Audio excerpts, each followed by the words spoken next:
Friends, இந்த சுவையான தோசையுடன் நாம் தேங்காய் சட்னி வைத்து சாப்பிட்டாலே மிக சுவையாக இருக்கும்.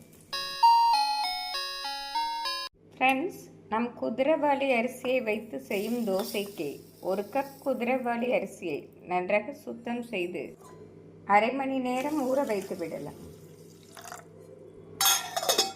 ஃப்ரெண்ட்ஸ், குதிரைவாலி அரிசி இந்தளவு அரை மணி நேரம் ஊறிய பின் தண்ணீரை வடித்து எடுத்து விடலாம். தண்ணீரை வடித்த பின் மிக்சி ஜாரில் சேர்த்து நன்றாக அரைத்து எடுத்து விடலாம்.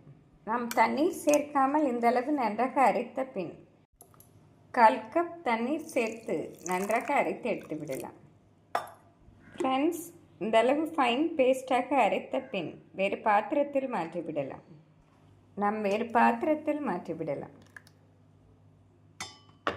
நாம் மிக்சி ஜாரில் 1/4 கப் தண்ணீர் சேர்த்து மாவுடன் சேர்த்து விடலாம். குதிரைவாலி அரிசிக்கு தேவையான தூள் உப்பு சேர்த்து விடலாம். ஃப்ரெண்ட்ஸ், நாம் அரைத்து வைத்திருக்கும் குதிரைவாலி அரிசி மாவுடன் வீட்டில் அரைத்த தோசை மாவு 2 கரண்டி சேர்த்து விடலாம். இந்த அளவு குதிரைவாலி அரிசி மாவிற்கு 2 கரண்டி தோசை மாவு சரியாக வரும்.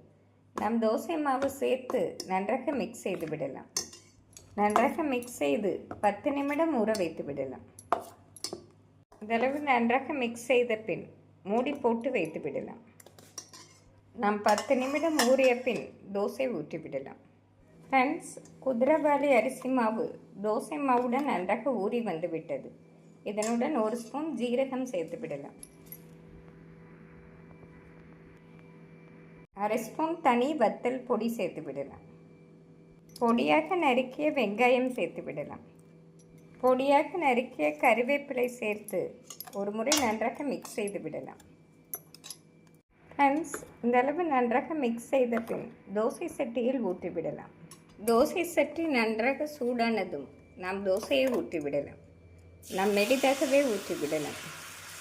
ஃப்ரெண்ட்ஸ், குதிரைவாலி அரிசி வைத்து செய்யும் தோசைக்கு எண்ணெய் ஊற்றி செய்தால்தான் சுவையாக இருக்கும். நம் நெய் ஊற்றுவதை விட எண்ணெய் ஊற்றினால்தான் அருமையாக இருக்கும்.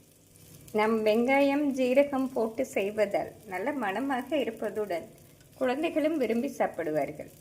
நாம் லஞ்ச் பாக்ஸிற்கு 2 தோசையுடன் வெறும் இட்லி பொடி வைத்து கொடுத்தாலே மிக ஹெல்த்தியாக இருக்கும். நன்றாக சிவந்து வரவும் நாம் திருப்பி விட வேண்டும். ஃப்ரெண்ட்ஸ், இந்தளவு மொறுமொறுப்பாக வந்தவுடன் எடுத்தால்தான் அருமையாக இருக்கும். ஃப்ரெண்ட்ஸ், மிக சுவையான குதிரைவாலி அரிசி தோசை அருமையாக ரெடி. ஃப்ரெண்ட்ஸ், இந்த சுவையான தோசையுடன் நாம் தேங்காய் சட்னி வைத்து சாப்பிட்டாலே மிக சுவையாக இருக்கும். ஃப்ரெண்ட்ஸ், மிக சுவையான இந்த குதிரைவாலி தோசையை செய்து பார்த்து எப்படி இருக்கிறது என்று கூறுங்கள். Thank you friends.